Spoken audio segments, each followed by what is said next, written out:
Hey, let's talk about Sword Art Online for a bit.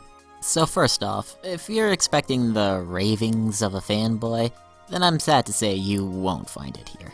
Truthfully speaking, I have a bit of a love-hate relationship with Sword Art. Now, obviously, it's pretty easy to hate on the show, and not for no reason.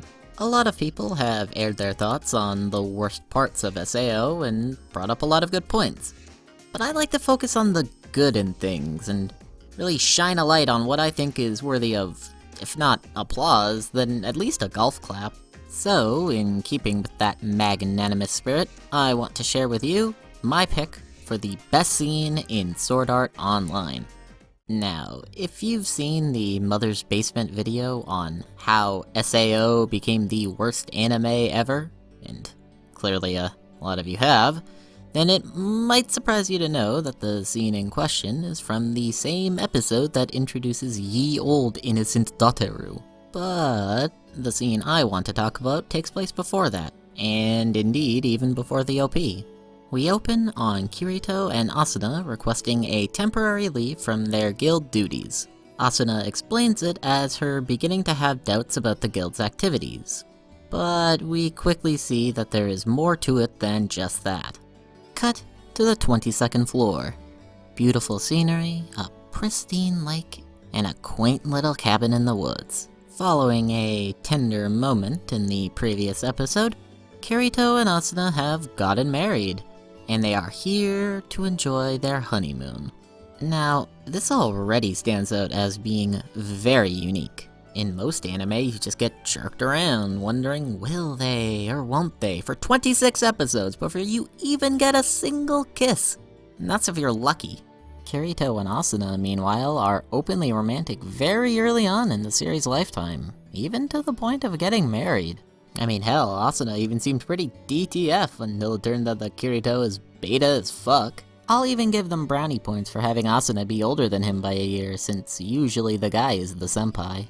However, what follows is what really elevates the scene for me. The cabin, the woods, and the woman that he loves. In the midst of this happiness, Kirito is hit with a sudden sense of unease. See, Kirito is a gamer. He's been playing MMOs for most of his life, due in part to the disconnect that he feels from his family from being adopted. As a result, he'd know very well how in-game marriages tend to go.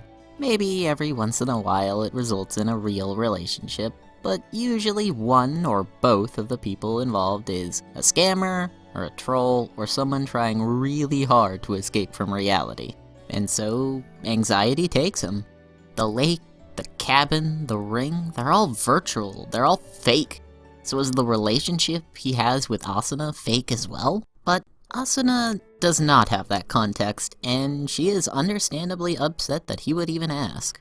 Yes, obviously she understands that the world of Aincrad is not real per se, but she's also come to understand something far more important than that. The lake that they marveled at might be virtual, but it was beautiful all the same. The cabin that they bought together might not really exist, but the important part is that they bought it together. The rings that they shared might not be real, but what is real is the significance of them giving them to each other.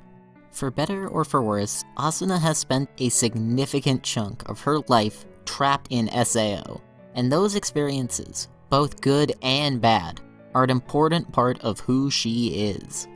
So sure, maybe the marriage doesn't really count in a legal sense, but Asuna assures Kirito that even in the real world, she'd love him all the same.